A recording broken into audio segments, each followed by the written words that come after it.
Edmond. Good morning, Edmond. It's good to be here again. Food inflation. What are farmers like you thinking about? Well, Edmond, let me say that what is happening right now is not surprising to a lot of us. And why do I say that? It boils down to how we have been allocating our resources over the years, especially since the return to democracy. How have we been allocating our resources? How have we been intentional? What has been the intentionality towards food production or making the country self-sufficient in food production? So ultimately, if we allocate resources to fund the elites, the fine lifestyle of the elites, at the expense of the pepper industries, we buy Land Cruisers at the expense of developing industries, then we should not shout, we should not cry when at this point we are cruising in our Jeeps and Land Cruisers and begging our neighbors for pepper. But those cruising in the Jeeps and Land Cruiser, they are not crying. They are. The rich also cry. They cry too? Yes. But the people crying very well are those at the bottom of the ladder. Yeah, that still boils down to the fact that there's always been a problem with intentionality. I've followed democracy since the return to democracy, and I've also tried to look at how our forefathers, the founding fathers of Nigeria, the Awolowos and the likes, how they were very intentional about food production, about agriculture, about making Nigeria a world power.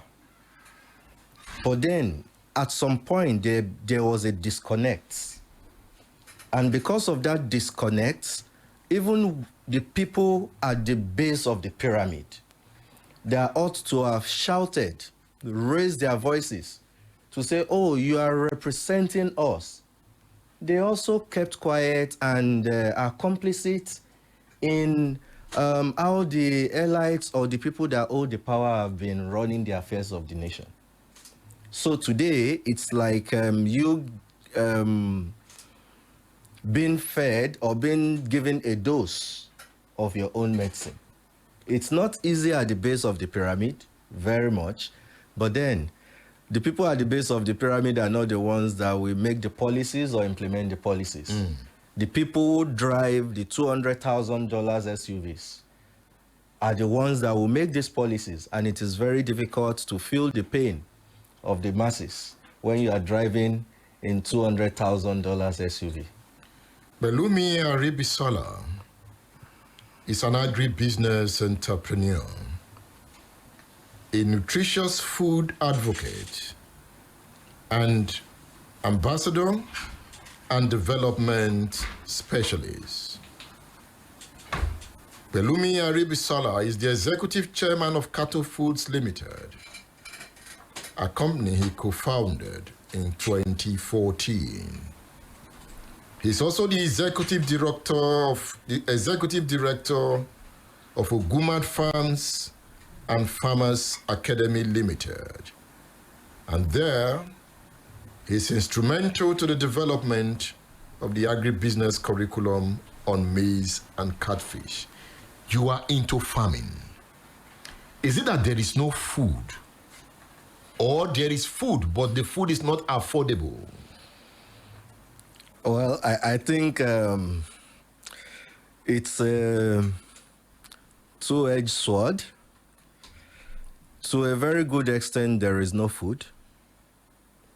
Not that we are not producing. Statistics have shown, which you are all aware of, that Nigeria has about 45 million hectares of arable land. But that is the way we deceive ourselves. Yes, the land is there. Is the land cultivable? The answer is no. So to that direction. We will say we are not producing enough for 200 million people. Out of the little we are producing, we still suffer post-harvest losses of more than 50%. Of more than 50%? Of more than 50% of all our staple crops. And the vegetables and fruits are worse, where we record up to 60% post-harvest losses. So that means even what we have produced, now we have lost some. So the little that is now available becomes expensive, becomes unaffordable, and there are a lot of factors responsible for the prices of food. We'll talk more after this break. The program is State Affairs on Splash 105.5 FM, the Integrity Station. Pelumi Aribisala, a farmer, is our guest. Stay tuned.